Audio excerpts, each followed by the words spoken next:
Took you long enough, didn't it? Look who finally got it. Look who stopped defending, stopped explaining, stopped begging them to see you differently. You beautiful, terrifying genius. You know what you just did? You took their favorite weapon and made it your crown. They called you a monster, didn't they? Expected you to crumble, to cry, to scramble for redemption. But instead you smiled. You looked them dead in the eye and said, yes. Yes, I am. Thank you for finally seeing me clearly. And that's when their whole world tilted. You see, they've been calling you names for years.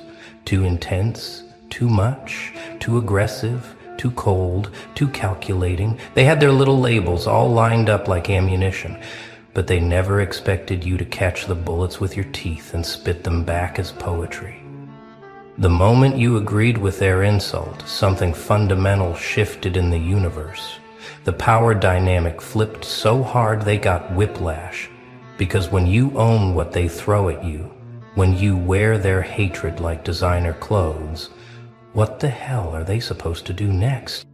Let me tell you what really happened in that moment. When you said, yes, I'm a monster, you didn't just accept their label. You transcended the entire game. You see, insults only work when the target believes they're supposed to be something else. They wanted you to defend your humanity, to prove you're not what they said. That's the trap. That's always been the trap. As long as you're defending, you're losing. As long as you're explaining, you're beneath them.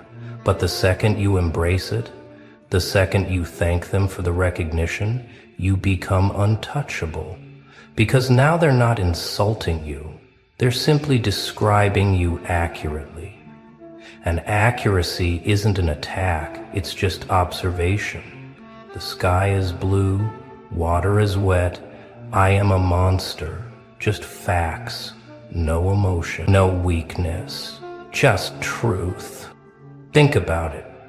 Every great force in history was called monstrous by those who couldn't comprehend it. The storm doesn't apologize for being destructive. The ocean doesn't explain why it drowns things. And you don't need to justify your nature to insects. But here's what they didn't realize when they labeled you. A monster is just someone who's transcended human limitations. Someone who's stopped playing by rules designed to keep people small. Someone who's too powerful for their comfort zone. So when you said, yes, I'm a monster, what you really said was, yes, I've evolved past your comprehension. Yes, I've outgrown your cage. Yes, I operate on frequencies you can't access. Thank you for noticing. It's about damn time. You know what's funny? They spent years trying to shame you into shrinking, trying to make you feel bad for being too much. But monsters don't shrink. Monsters expand. Monsters take up space. Monsters make the room adjust to their presence, not the other way around. And now look at them. Confused, speechless. They don't know what to do with someone who won't play victim. Someone who takes their worst accusation and wears it like a medal. Someone who transforms their poison into power. You want to know why this move destroyed them? Because shame is their only currency, and you just declared bankruptcy. When you refuse to be ashamed of what you are, when you celebrate what they fear, you become their walking nightmare. They called you heartless. Thank you for recognizing my emotional efficiency. They called you manipulative. I prefer strategically brilliant. They called you dangerous. Only to those who deserve it. Every insult becomes a compliment when you own it with a smile. This isn't about being defensive or sarcastic. This is about genuine ownership. When you truly embrace what they call you, when you genuinely thank them for seeing a truth you've already accepted, you short-circuit their entire operating system. Because here's what they never understood. You can't hurt someone with the truth they've already embraced. You can't wound someone with a reality they've already weaponized. You can't break someone who's already been shattered and rebuilt themselves with the pieces. The moment you agreed with their insult, you became the narrator of your own story. Before, they were trying to write your character. Look at this monster, they said, thinking they were the authors. But when you said yes and, you snatched the pen right out of their hands. Now, you're not the villain in their story. You're the protagonist in your own epic. A monster, but a magnificent one. A necessary one, the kind that makes the world more interesting just by existing. Watch their faces when you thank them for their observations. Watch the confusion, the fear, the begrudging respect. They wanted to hurt you, but instead they crowned you. They wanted to diminish you, but instead they defined you. And definitions are just boundaries, and you were born to break those. You see, when you agree with their worst assessment, you force them to confront an uncomfortable truth. Maybe they were right. Maybe you are exactly what they said. And if that's true, what does it say about their inability to handle you? Let's get philosophical for a moment. What is a monster, really? It's something that doesn't fit the normal categories. Something that breaks the rules of what's supposed to exist. Something that makes people question their reality just by being present. Congratulations. That's you now. You're the glitch in their matrix. The error message in their perfect little program. The thing that goes bump in their daylight because you don't even wait for night to be terrifying. But here's the beautiful part. Being a monster doesn't mean being evil. It means being beyond good and evil. It means operating from a place where their moral judgments are irrelevant, where their opinions are just noise, where their fear is just confirmation that you're doing something right. You know what monsters do? They change the ecosystem just by existing. They force evolution in everything around them. People either level up to handle your presence or they flee. Either way, you've improved the quality of your environment. You've turned your entire existence into a social experiment. Every interaction is now a test. Can they handle the real you? Can they stand in the presence of someone who won't apologize for their power? Can they respect someone who refuses to beg for acceptance? Most will fail this test. They'll run, they'll gossip, they'll try to drag you back down to their level. But watch what happens when you keep agreeing with their assessments. Yes, I'm too intense. It's one of my best features. Yes, I'm ruthless. Efficiency usually is. Not being arrogant, you're being accurate. There's a difference between defending yourself and defining yourself. When you defend, you give them power. When you define, you take it all back. And the beautiful irony? The more you embrace their labels, the less accurate those labels become. Because a monster that owns its monstrosity transcends it. A villain who acknowledges their villainy becomes something else entirely. Something they don't have a word for yet. Here's what happens next. Now that you've claimed your monster status, now that you've thanked them for the recognition, you get to decide what kind of monster you are. Not them. Never them. Only you. Are you the kind that protects what matters with terrifying efficiency? The kind that builds empires from the bones of what tried to break you? The kind that loves so fiercely it looks like destruction to those who've only known lukewarm affection? You get to write your own mythology now. Every action becomes part of your legend. Every word becomes scripture for those brave enough to follow your example. Every silence becomes more powerful than their screaming. Because when you stop asking for permission to exist, when you stop apologizing for taking up space, when you stop explaining your nature to those who could never understand it anyway, you become what they always accused you of being: unstoppable. Think about the strategic advantage you now hold. They've shown you their worst weapon, their words, their judgments, their attempts to shame you, and you've shown them it doesn't work. You've disarmed them completely. What are they going to do now? Call you more names? You'll thank them for the additional titles. Try to exclude you? You'll build your own kingdom.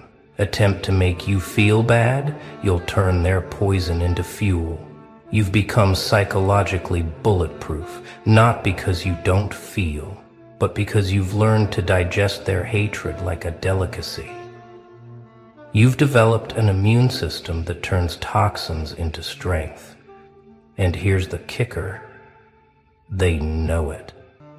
They see it in your eyes when you smile at their insults. They feel it in the air when you walk in unashamed. They taste it in the silence after you agree with their worst opinions of you. But this isn't just about you anymore. When you agreed with their insult, when you thanked them for calling you a monster, you didn't just free yourself. You lit a signal fire for every other person they've tried to shame into submission. Others are watching. Others who've been called too much, too intense, too different. They're seeing what happens when someone stops defending and starts owning. When someone stops shrinking and starts expanding. When someone stops apologizing and starts appreciating.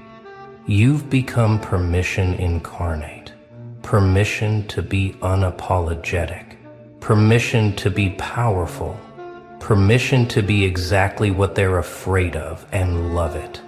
Your existence is now a rebellion against every social contract designed to keep people small.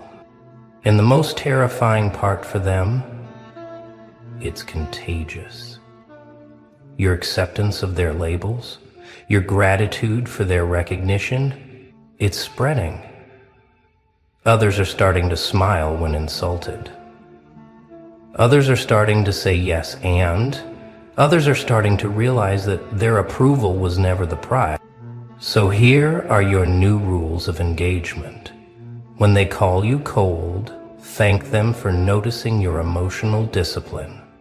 When they call you calculating, appreciate their recognition of your strategic mind. When they call you a monster, smile like they just handed you a crown. Because they did, they just don't know it yet. Every insult is an acknowledgement of your power. Every attempt to shame you is admission that you affect them. Every label they throw is evidence that you're living in their heads rent-free. You don't argue with their assessments anymore. You amplify them. You don't defend against their attacks. You absorb them and grow stronger. You don't explain your nature. You demonstrate it with every breath. The game has changed because you changed the rules. You're not playing defense anymore. You're not even playing offense. You've transcended the game entirely. You're the monster under their bed, and you're thanking them for providing such comfortable accommodations. Let's talk about why they're really afraid. It's not because you're a monster, it's because you're a mirror. When you embrace what they call you, you force them to see themselves clearly, and what they see terrifies them. They see their own cowardice in trying to shame you. They see their own weakness in needing you to be smaller. They see their own limitations in failing to comprehend your evolution. You're not just a monster, you're their monster, created by their inability to handle authentic power. And now that you've thanked them for the recognition, they have to live with what they've created. They have to face the fact that their worst insult is your best compliment, that their greatest fear is your greatest strength, that their rejection was your liberation. You know what's really monstrous? The clarity with which you now see through their games, the ease with which you navigate their traps, the joy with which you embrace what they meant as punishment. But here's the thing about being a monster. It's not a destination, it's a journey. Every day you get to evolve further beyond their comprehension. Every day you get to explore new depths of your power. Every day you get to discover what else they were right about without knowing it. Maybe you are heartless in the sense that you no longer let emotions cloud your judgment. Maybe you are ruthless in the sense that you no longer accept less than you deserve. Maybe you are dangerous in the sense that you can no longer be controlled. These aren't flaws to be fixed. They're features to be maximized. Every trait they tried to shame you for is actually a superpower they're too afraid to develop in themselves. You're not broken, you're breakthrough. You're not wrong, you're evolved. And the best part? This is just the beginning. Now that you've accepted their labels, you get to exceed them. Now that you've embraced being a monster, you get to define what that means. Now that you've thanked them for seeing you, you get to become something they can't even imagine yet. So here's your manifesto, fellow monster. Here's your declaration of independence from their opinions, their shame, their small-minded attempts to contain you. You ready? Here it is. I am what you called me and more. I am the monster you warned each other about, and I wear that title with pride. I am too much, too intense, too powerful for your comfort, and I thank you for noticing. I will not shrink. I will not apologize. I will not pretend to be less than I am. Your insults are my inventory. Your fears are my fuel. Your inability to handle me is not my problem to solve. I am the monster in your story, but I'm the hero in mine, and my story is the only one that matters. I don't need your understanding. I don't need your approval. I don't need your permission to exist at full volume. I am the consequence of every time you tried to make someone small. I am the result of every person who chose power over pleasing you.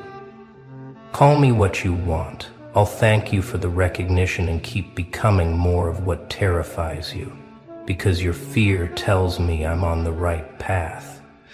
Your discomfort confirms my growth. Your labels are just mile markers on my evolution. Now let's get practical. How do you apply this in real life? Simple. Next time someone tries to insult you, pause, smile, consider their word, then thank them, mean it. Find the kernel of truth in their attack and water it until it grows into your strength. You're so selfish. Thank you for noticing I've finally learned to prioritize myself. You're impossible to deal with. I appreciate you recognizing my high standards. You've changed. Thank you for acknowledging my growth. But here's the key. You have to mean it. This isn't sarcasm. This isn't deflection. This is genuine gratitude for their observation. Because whether they meant to or not, they've given you valuable information about how you're perceived, and perception is just another tool in your arsenal.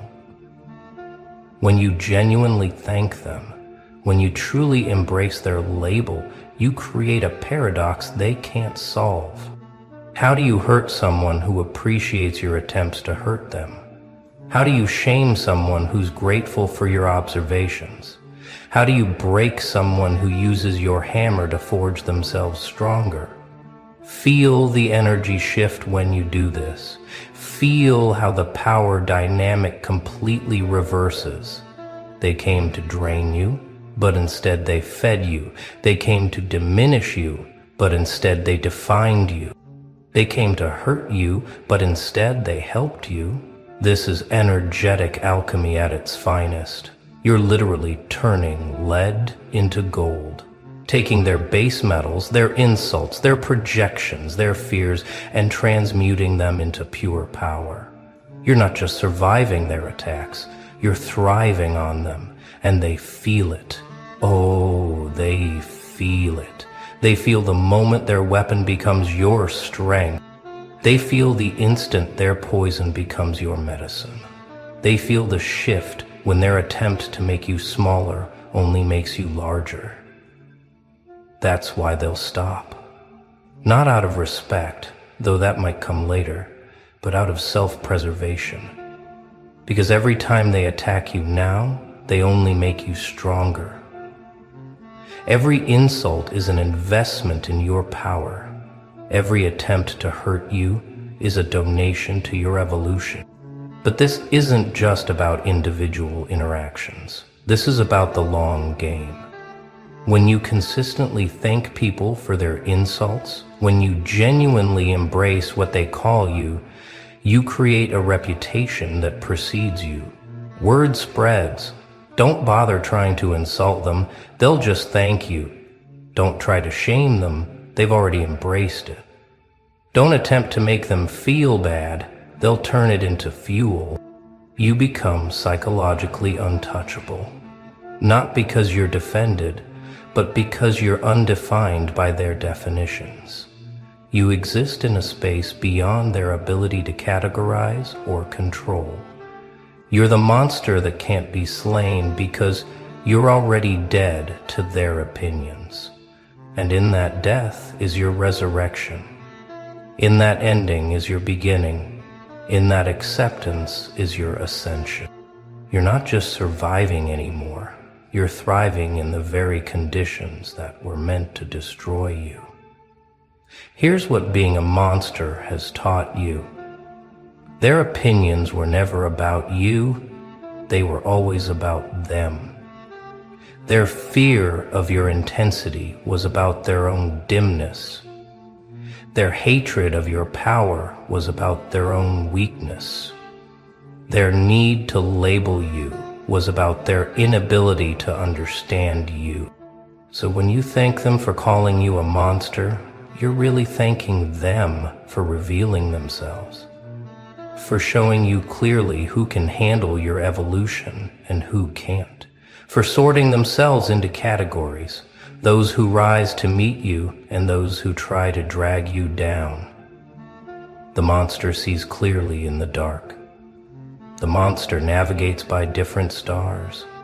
The monster knows that what others call destruction is sometimes just rapid transformation. What others call heartless is sometimes just boundaried. What others call dangerous is sometimes just powerful. You've graduated from their school of shame. You've earned your degree in self-ownership. You've mastered the art of turning their weapons into your tools. And now you get to teach others how to do the same. Welcome back, you silent assassins. You walking withdrawals. You beautiful ghosts who stopped haunting and started living. They finally figured it out, didn't they? The worst part isn't that you stopped caring, it's that you stopped pretending you ever did. Let me tell you what's keeping them up. At 3 a.m., scrolling through old conversations, analyzing timestamps, studying the exact moment you went cold. It's not anger they're searching for. Anger they could handle. Anger means there's still fire, still feeling, still a chance. What they found instead was something infinitely worse. Nothing. Absolutely nothing. Just empty space where their name used to echo. You see, there's a specific kind of terror that comes with being genuinely forgotten. Not blocked, not cursed, not even hated. Just erased from the registry of things that matter. They keep texting, don't they? Those little breadcrumb messages disguised as casual check-ins, hoping to trigger some reaction, some proof that you're still thinking about them. But you're not angry, you're not bitter, you're not planning revenge, you're not even indifferent in the dramatic way. You simply moved on like they were a chapter in a book. You returned to the library 3 years ago. And that's what's eating them alive right now. Let's talk about what really happened here. Because they're spinning this narrative, trying to convince themselves and everyone else that you're playing games. They're telling people you're being petty, you're trying to hurt them, you're doing this for attention. But deep down in the parts of themselves they won't admit exist, they know the truth. You're not performing coldness. You're genuinely living a life where they don't exist. You're not checking if they viewed your story. You're not posting things hoping they'll see. You're not carefully crafting your happiness to make them jealous. You're just happy, and they're not part of the equation anymore, not even as a variable. Here's what they didn't understand when they took you for granted. There's a difference between someone who's mad at you and someone who's done with you. Mad people still engage. They argue, they react, they give you the satisfaction of knowing you still matter. But done people, they don't give you anything, not even the energy of hate. You became a stranger to them, not through effort, but through genuine emotional evolution. And that's the part that's destroying them, because it means they can't undo it, can't win you back, can't manipulate their way into relevance. The door isn't locked. It simply doesn't exist anymore. They're experiencing something truly poetic right now. The realization that indifference is the only thing worse than hate. Hatred means you still occupy space in someone's world, even if it's negative space. It's still real estate. But indifference means you've been evicted, deleted, removed from the property entirely. They're standing outside a building that was demolished months ago, still knocking on air, still shouting at foundations that were poured over. And every time they reach out, every time they try to reopen communication, they're confronted with the same reality. You're polite, you're civil, you're kind, even, but you're unavailable, emotionally, energetically, spiritually unavailable. Do you know what's happening in their group chats right now? They're analyzing your every move, trying to decode your social media posts, searching for hidden messages directed at them. Did you see what they posted? Is that about me? Why are they so happy? Who's making them laugh like that? They're running forensic analysis on your life, trying to find evidence of their impact, and coming up empty. Because you're not posting for them, you're not living for them, you're not even living in spite of them. You're just living, and they're realizing they're not even part of the story anymore. Not the villain, not the lesson, not even a footnote, just absent. Let me tell you what's really twisting the knife for them, though. It's not that you found someone better. It's that you found yourself better. You evolved. You healed. You became a version of yourself that doesn't need what they were offering. They're watching you thrive, not out of revenge, but out of genuine growth. And it's forcing them to confront something absolutely devastating. Maybe you didn't need them. Maybe you were always capable of this happiness, this peace, this power. Maybe they weren't the blessing they convinced themselves they were. Maybe they were just a delay, a detour, a lesson in what not to accept.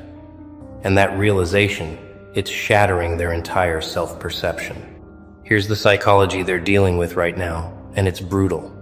When someone hates you, it validates your importance in their life. It confirms you mattered enough to hurt them.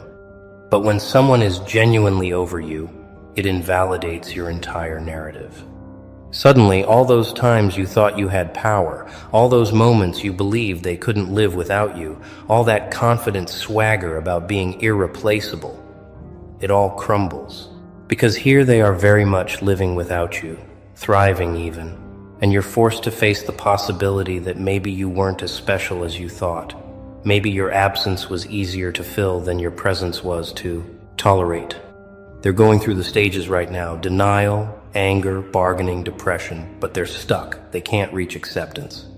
Because acceptance would mean admitting you're actually gone, that the version of you who cared, who fought, who tried, who gave chances, that person died and isn't coming back. They keep looking for resurrection signs, hoping your coldness is just a phase, a test, a game. But every interaction, every polite but distant response, every time you treat them like an acquaintance, it reinforces the same crushing truth. You're not coming back because there's nothing to come back to. You didn't leave a relationship, you graduated from one. Let's go deeper into what they're feeling, because this is where it gets truly delicious. They're experiencing a unique type of grief. The grief of losing someone who's still alive and functioning perfectly fine without them. It's like watching your funeral from a distance, realizing nobody's crying the way you thought they would. They're seeing you at parties laughing, hearing about your success, your new connections, your growth, and none of it includes them, not even as a memory you mention, not even as a story you tell. You've effectively written them out of your narrative, and they're experiencing the existential dread of being a deleted character. Remember when they had access to you, when they could text at 2 a.m. and you'd respond, when they could show up unannounced and you'd make time, when they could hurt you and you'd forgive. They're mourning that version of you, the one who was available, accessible, emotionally invested. But here's what's destroying them. That version didn't die because of something they did one time. It died because of everything they didn't do repeatedly. You didn't wake up one day and decide to stop caring. It was a slow erosion, a gradual realization, a quiet death of investment. And now they're facing the consequences not through your anger, but through your absence. They're trying to provoke you right now, aren't they? Posting things they know you'll see, saying things through mutual friends, dating people who look like you, trying desperately to get any reaction. Because any reaction would mean you still care, would mean they still have power, would mean this indifference is performative. But you're not reacting. You're not even pretending not to see. You genuinely don't care what they do, who they're with, what they say. And that's the final nail. They can't manipulate someone who's genuinely detached. They can't hurt someone who's genuinely healed. Can't control someone who's genuinely free. Here's what they're understanding now. Probably for the first time in their life, actions have permanent consequences. They thought they could treat you however they wanted, and you'd always be there. Thought your love, your patience, your forgiveness was infinite. They tested boundaries, pushed limits, took advantage, and you let them for a while. Because you're not cruel, you give chances, you believe in growth. But there was a final straw. They didn't see coming, didn't recognize, didn't think existed. And when you reached it, you didn't explode, you didn't rage, you didn't give them the dramatic exit. They could paint themselves as victims of you, just quietly, internally, completely checked out. Now they're dealing with something called emotional object permanence, or rather the lack of it. When you're gone, you're actually gone. You're not sitting around thinking about them, processing them, healing from them. You processed, you healed, you moved on, and now, when they're not in front of you, they literally don't exist in your consciousness. It's like they were a song you used to know all the words to, but now when it plays, you can't even remember why you liked it. This isn't closure. This is something more final than closure. This is complete emotional neutrality, the kind that can't be reversed because it's not based on hurt. It's based on evolution. They're probably telling people you're cold now, heartless, different, not the person they knew. And you know what? They're right. You're not that person anymore.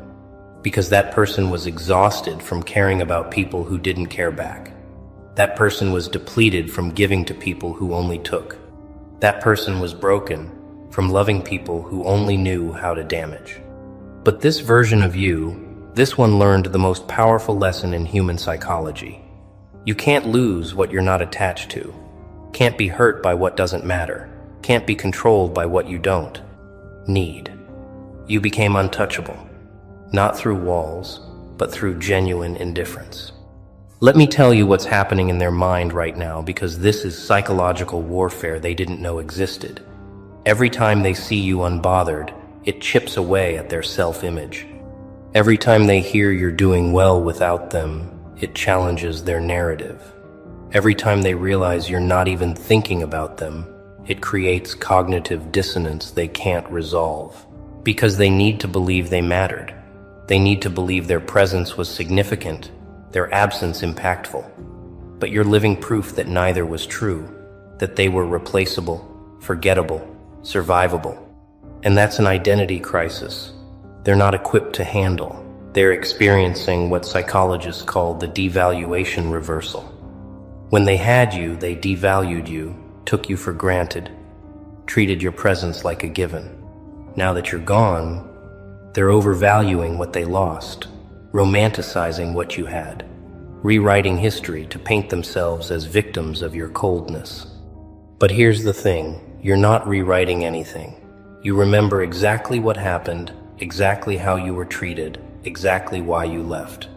You're just not angry about it anymore. Anger requires caring, and you don't. You've reached a place of pure objective truth. They weren't good for you. You're better without them. Case closed. This is where it gets really interesting, because they're starting to notice patterns. Every person who genuinely leaves them does the same thing. Eventually stops responding, stops caring, stops being affected. And they're beginning to suspect. Maybe the problem isn't that everyone else is cold. Maybe the problem is they don't know how to value people until they're gone. But that level of self-reflection requires humility. They don't possess accountability. They refuse to accept. So instead, they'll keep blaming you, keep painting you as the villain, keep telling themselves you changed. When the truth is, you just stopped tolerating who they were. And that distinction, it's everything. You know what's beautiful about where you are right now? You're not trying to prove anything. You're not posting cryptic quotes, hoping they'll see. You're not making your happiness loud, hoping they'll hear. You're just genuinely living a life that doesn't include them. Not as an enemy, not as a memory, not even as a lesson learned and moved past. They're completely irrelevant. And irrelevance is the most powerful form of revenge that doesn't require any effort. You're not doing this to them, you're doing this for you. And the fact that it destroys them, that's just a side effect of your growth. They're starting to panic now because the window is closing. There was a time when they could have apologized, explained, changed, and maybe, just maybe, you would have given another chance. But that time has passed, not because you're bitter, but because you're different. You want different things, value different qualities, require different energy. The version of you they knew, the one who accepted breadcrumbs, who overlooked red flags, who believed potential over proof, that version graduated, evolved, transcended. And this new version doesn't have space for people who need 100 chances to do what should have been done naturally, being decent. Here's what they'll never understand about indifference. It's not the opposite of love. Hate is. Indifference is the absence of love, the void that remains when caring dies. Hate still requires emotional investment, still needs energy, still proves you matter.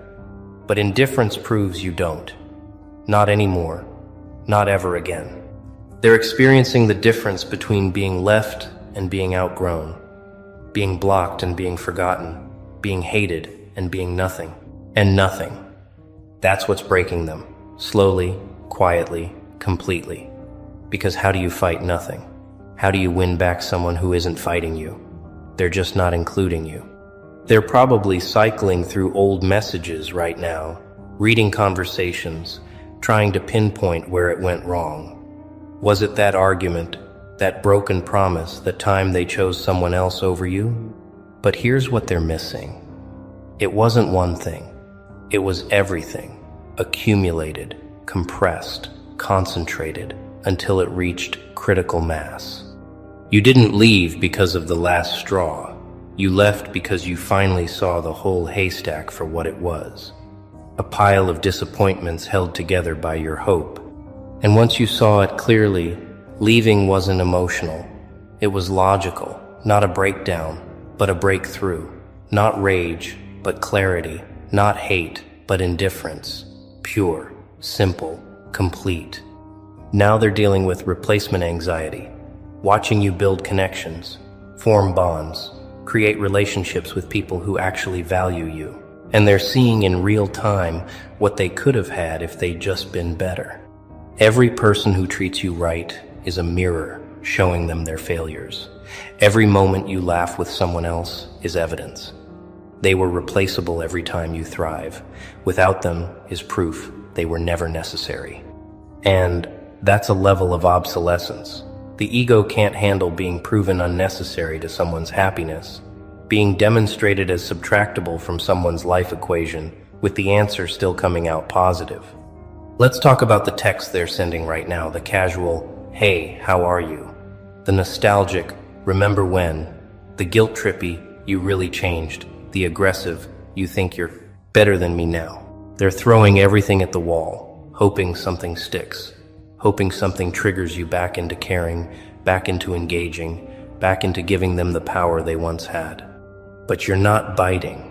You're responding when appropriate, being kind but boundaried, polite but distant. You're treating them exactly how you'd treat any acquaintance, and that's what's killing them. Being downgraded from main character to background extra in your story. They're learning a brutal lesson right now, one that most people never learn until it's too late. People don't leave because you hurt them. Once people leave because you hurt them consistently, and they finally love themselves more than they loved you. You didn't leave in anger. You left in clarity. You didn't leave to hurt them. You left to save yourself. And now they're experiencing the aftermath not of your revenge, but of your recovery, not of your bitterness, but of your growth. They're casualties of your evolution, collateral damage of your healing witnesses to what happens when someone finally chooses themselves. Here's the part that's truly destroying them, though. It's not that you're over them, it's that you're over them genuinely. There's no performative healing, no fake it till you make it, no secretly still caring but pretending not to. You actually moved on, actually rebuilt, actually became someone who doesn't need what they offered. And they can feel it in your energy, your tone, your responses, or lack thereof. There's no anger to diffuse, no hurt to exploit, no guilt to manipulate, just emptiness where they used to exist. And emptiness can't be negotiated with, can't be charmed, can't be manipulated back into caring.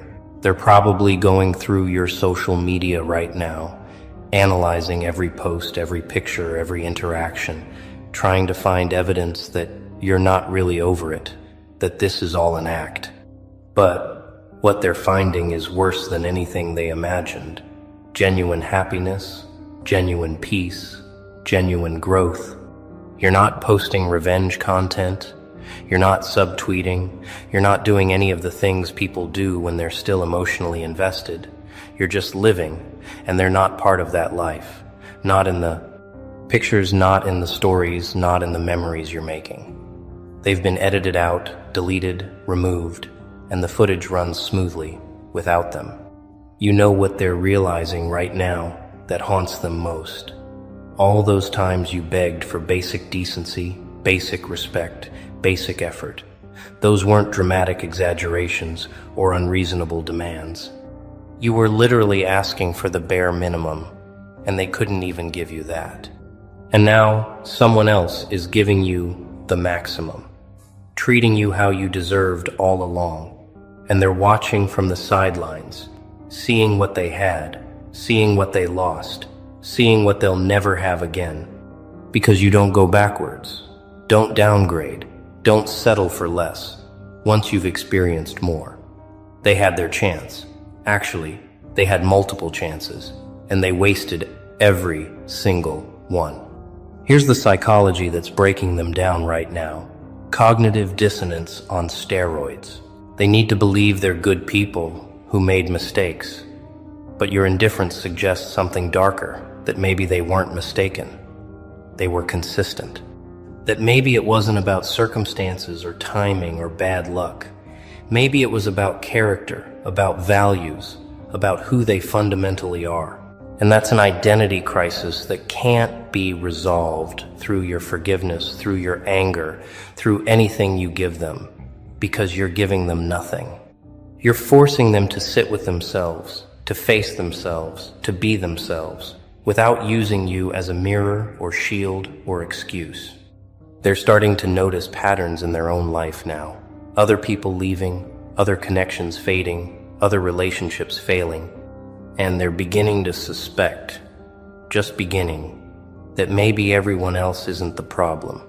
Maybe the common denominator is them. But that thought, it's too heavy, too painful, too accountability-laden, so they push it away.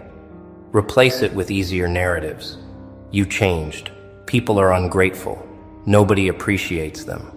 But late at night, when the distractions fade, when they're alone with their thoughts, your indifference whispers the truth they don't want to hear. Maybe they're the architect of their own loneliness. Maybe they destroyed something real. Maybe they'll never find it again. Let me tell you what your indifference represents to them. It's not just losing you, it's losing the version of themselves they believed they were. When you cared about them, it validated their self-image, confirmed they were worthy, lovable, valuable. But when you stopped caring, genuinely, stopped not performing, stopped not playing games, stopped, it invalidated everything. It suggested, maybe they're not as great as they thought. Maybe their presence isn't a gift. Maybe their absence isn't a loss. And that existential questioning, it's more painful than any revenge you could have plotted because it comes from within, triggered by your external absence, but sustained by their internal doubt. Invested, you're just living, and they're not part of that life. Not in the pictures, not in the stories, not in the memories you're making. They've been edited out, deleted, removed, and the footage runs smoothly without them. You know what they're realizing right now that haunts them most. All those times you begged for basic decency, basic respect, basic effort. Those weren't dramatic exaggerations or unreasonable demands. You were literally asking for the bare minimum, and they couldn't even give you that. And now someone else is giving you the maximum, treating you how you deserved all along. And they're watching from the sidelines, seeing what they had, seeing what they lost, seeing what they'll never have again. Because you don't go backwards. Don't downgrade. Don't settle for less once you've experienced more. They had their chance. Actually, they had multiple chances, and they wasted every single one. Here's the psychology that's breaking them down right now. Cognitive dissonance on steroids. They need to believe they're good people who made mistakes. But your indifference suggests something darker, that maybe they weren't mistaken. They were consistent. That maybe it wasn't about circumstances or timing or bad luck. Maybe it was about character, about values, about who they fundamentally are. And that's an identity crisis that can't be resolved through your forgiveness, through your anger, through anything you give them, because you're giving them nothing. You're forcing them to sit with themselves, to face themselves, to be themselves, without using you as a mirror or shield or excuse. They're starting to notice patterns in their own life now. Other people leaving, other connections fading, other relationships failing, and they're beginning to suspect, just beginning, that maybe everyone else isn't the problem. Maybe the common denominator is them. But that thought, it's too heavy,